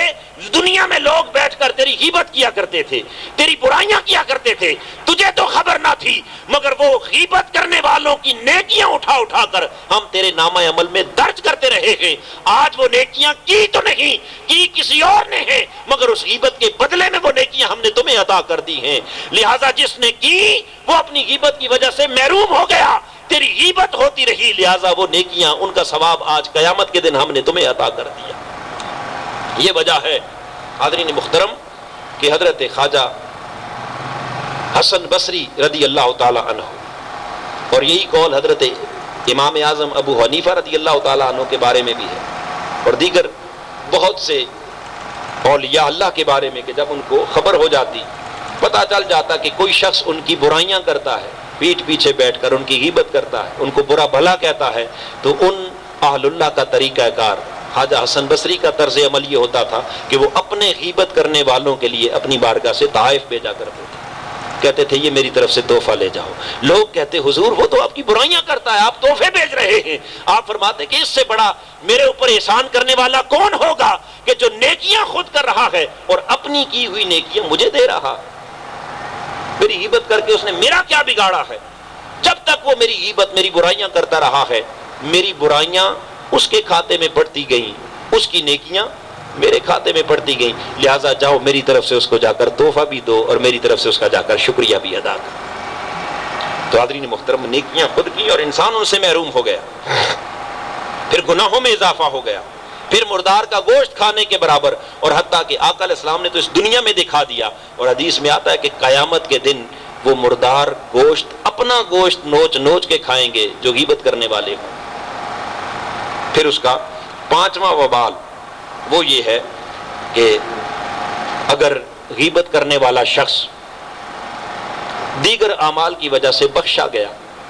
اور جنت کا مستحق ٹھہر گیا تو حکم ہوگا کہ اپنی غیبت کی وجہ سے انتظار کر، جب سارے جنت میں داخل ہو چکے ہوں گے تو غیبت والے کو سب سے آخر میں جنت میں جانے کی اجازت ہوگی، اگر بخشا گیا، اور دوسری طرف فرمایا کہ اگر نہ بخشا گیا، دوزخ کا فیصلہ ہو گیا، تو باقی سارے گناہگاروں کو دوزخ میں بعد میں ڈالا جائے گا، غیبت کرنے والے کو سب سے پہلے دوزخ میں ڈالا۔ تو اگر دوزخی ہوا تو سب سے پہلے جا، جنتی ہو گیا کسی وجہ سے، بخشا گیا اور اعمال کی وجہ سے، تو فرمایا جنت میں سب سے آخر میں جانے کی اجازت دی جائے گی۔ اور اس کا چھٹا وبال یہ ہے کہ اس سے روزہ مکروہ ہو جاتا ہے۔ غیبت کے عمل سے کیا ہوتا ہے؟ روزہ، بولیے، مکروہ ہو جاتا ہے۔ یہ فقہاء کے نزدیک اور عرفاء کے نزدیک، اہل دل کے نزدیک خالی مکروہ ہی نہیں ہوتا بلکہ روزہ رہتا ہی نہیں، چونکہ وہ مردار کا گوشت جو کھا گیا تو اس مردار گوشت کھانے کی وجہ سے اس کا روزہ نہ رہا۔ اولیاء اور اہل دل اور صوفیاء کے ہاں اور فقہاء کے ہاں اس کا روزہ ٹوٹے گا نہیں، شرعی طور پر اس کے روزے کے ٹوٹنے کا فتویٰ تو نہیں ہوگا، مگر اس کا روزہ کراہت کے ساتھ ہوگا، یعنی مکروہ۔ اس کے روزے کے جو اثرات ہوں گے اس کی زندگی پر، اس کی روحانیت پر، وہ مترتب نہیں ہوں گے۔ ایک فرض کی ادائیگی تو ہو جائے گی مگر اس روزے کی برکات اس کو نصیب نہیں ہوں۔ حاضرین محترم، اب آئیے دیکھیے ہم اپنی زندگی کے اندر صبح و شام اعمال پر بھی زور ہے، تسبیحات پر، ذکر پر، اذکار پر، تلاوت پر، اور خاص طور پر میں بڑی معذرت کے ساتھ میری مائیں، بہنیں، بیٹیاں اس پر دھیان دیں کہ ہماری خواتین نیک اعمال میں، اس میں اللہ کا شکر ہے کہ وہ ہم سے بہت آگے، درود پاک میں، تسبیحات میں، ذکر اذکار میں، نوافل میں، صلاۃ و تسبیحات پڑھنے میں، تلاوت کرنے میں، ان کاموں پر بڑا زور ہے، مگر جتنی کثرت کے ساتھ وہ نیکیاں اکٹھی کرتی ہیں اتنی تیزی کے ساتھ دوسری طرف سے اس غیبت، بدگمانی، تجسس، ان برائیوں کی وجہ سے ایک طرف سے نیکیاں لے رہے ہوتے ہیں، دوسری طرف سے وہی نیکیاں کما کما کے دوسروں کو دے رہے ہوتے ہیں۔ تو بتائیے ہمارے ہاتھ پلے کیا آیا؟ سارا دن بھوکے بھی رہے، روزہ بھی رکھا، راتوں کو تراویح کے لیے 2 گھنٹے آپ نے اپنی نیند بھی قربان کی، آرام قربان کیا، قیام اللیل کیا، سحری کو اٹھے، پھر نیند چھوڑی، نوافل پڑھے، آپ نے تہجد پڑھے، قرآن کی تلاوت کی۔ پورا ماہ رمضان اللہ کی بارگاہ سے خیرات اور برکات لینے کا مہینہ تھا، وہ خیرات اور برکات لی تھوڑی، اور اسی مہینے کے اندر یہی برائیاں کر کر کے، عیب جوئیاں کر کر کے، چغلی کر کر کے، غیبت کر کر کے، بدگمانی کر کے، جاسوسی کر کے، تجسس کر کے، طنز کر کے، مزاح کر کے، تانبی کر کے، عیب جوئی کر کے ہم نے نیکیاں کمائی تھوڑی، ضائع زیادہ کر دی۔ نتیجہ یہ ہوا کہ ہم سمجھتے رہے بہت کچھ کما لیا، کل جب نامہ عمل کھلے گا تو ہمارے نامہ عمل میں کوئی شے موجود نہیں ہوگی، اس وقت پھر کفِ افسوس ملنے کے سوا کچھ نہیں ہوگا۔ اور آقا علیہ السلام نے فرمایا کہ سب سے بڑا مفلس اور کنگال وہی ہوگا کہ جو دنیا میں زندگی بھر کماتا رہا مگر اس کی کمائی قیامت کے دن اس کے کام نہ آ سکے۔ حاضرین محترم، تھوڑا یا زیادہ جتنا بھی عمل کریں مگر اس عمل کے ساتھ ضروری ہے کہ ہم جو کچھ کمائیں اس کو محفوظ بھی کریں، اس کی حفاظت کا اہتمام بھی کریں، اور وہ حفاظت ہو نہیں سکتی جب تک ان معمول کے گناہوں کو اپنی زندگی سے نکال نہیں دیتے، ان معمول کے گناہوں کو اپنا معمول، اس معمول کو جب تک بدل نہیں لیتے، جب تک ان معمول کے گناہوں کو غیر معمولی جان کر ان کی ہلاکتوں سے ہم آگاہ نہیں ہو جاتے۔ اور پھر اس دوسری آیت کریمہ کے اینڈ پر بھی اللہ نے فرمایا ان اللہ تواب الرحیم، بے شک اللہ توبہ قبول کرنے والا اور انتہائی رحم فرمانے والا ہے۔ دونوں آیات کا اختتام دعوت توبہ پر کر کے در حقیقت رب کائنات نے ہمیں ایک امید دلا دی کہ میرے بندو، جو کچھ پیچھے ہو گیا کوئی بات نہیں، 20 برس، 40 برس، 50 برس، کسی کے 60 برس ان برائیوں میں گزرے، عیبوں میں گزرے، گناہوں میں گزرے، جیسے تیسے گزر گئے، مگر آج ان دروس عرفان القرآن کے اندر آ کر اگر میرے قرآن سے تمہیں ان گناہوں کی، ان عیبوں کی، ان برائیوں کی سمجھ آ گئی، یہ بات تمہارے دل میں اتر گئی، ان اللہ تواب الرحیم، اسی لمحے عزم تم کر لو، توبہ کی نیت تم کر لو، آئندہ اپنے آپ کو گناہوں سے بچانے کا عزم تم کر لو، صدق اور اخلاص کے ساتھ میری نگاہ میں جھک کر توجہ دل کی طرف کر کے اتنا کہہ دو کہ مولا پچھلا تو معاف کر دے، آئندہ ہم نہیں کریں گے۔ رب کائنات نے فرمایا ان اللہ تواب الرحیم، مجھے اپنی عزت کی قسم کہ کسی ایک کو بھی اس مجلس سے مایوس نہیں اٹھاؤں گا، ارے توبہ قبول کر کے جاتے ہوئے اپنی رحمت کی خیرات عطا کر کے واپس لوٹاؤں گا۔ یہ میری رحمتوں کا مہینہ ہے، میری بخششوں کا مہینہ ہے، اگر آج توبہ قبول نہیں کرنی تو کب توبہ قبول کرنی؟ آج تمہیں نہیں بدلنا تو کب بدلنا ہے؟ آج تمہاری زندگی کے اندر انقلاب نہیں آنا تو کب آنا ہے؟ لہذا اپنے آپ کو بدلنے کا پختہ عزم تم کر لو، میری شان رحمت تمہاری زندگی بھر کے پچھلے گناہوں کو معاف کرنے کے لیے تیار بیٹھے۔ آئیے، یہ وقت ہے کہ اب بھی اگر ہم نے یہ وقت اسی طرح غفلت کے ساتھ گزار دیا اور انہی معمولات کو ہم نے اسی طرح جاری رکھا اور اپنے آپ کو بدلنے کا عزم نہ کیا تو پھر شاید اس سے بہتر وقت ہماری زندگی میں اور کوئی نہ آئے کہ ماہ رمضان ہے، اور پھر رمضان المبارک کا صبح کا سہانا وقت ہے، سحر کے بعد اور نماز فجر کے بعد، اور اللہ کی رحمتوں کا نزول ہو رہا ہے، اس کی رحمتوں کے دروازے، بخششوں کے، فتحت ابواب السماء وفتحت ابواب الرحمہ وفتحت ابواب الجنہ، جنت کے دروازے کھلے، رحمت کے دروازے کھلے، آسمانوں کے دروازے کھلے۔ آج وہ ندا دے رہا ہے کہ ہے کوئی تائب ہونے والا؟ اگر اس لمحے ہم نے اپنے آپ کو ان گناہوں سے پاک کر کے اپنے آپ کو بدلنے کا فیصلہ نہ کیا تو ایمان سے بتائیے اس کے بعد کوئی وقت آئے گا؟ یہ دروس عرفان القرآن، ان کا مقصود ہماری زندگیوں کے اندر ایک تبدیلی لانا، اس معاشرے کو بدلنا ہے، اس ماحول کو بدلنا ہے۔ یہ روایتی درس، روایتی واعظ، روایتی تقریریں اور جلسہ مقصود نہیں، مقصود یہ ہے کہ یہ رمضان قرآن کا مہینہ ہے، اور اس ماہ رمضان کے اندر قرآن کی وہ حقیقی تعلیمات حضور کی امت تک پہنچائی جائیں کہ جن تعلیمات پر عمل پیرا ہو کر ہم دنیا و آخرت میں کامیاب ہو سکیں۔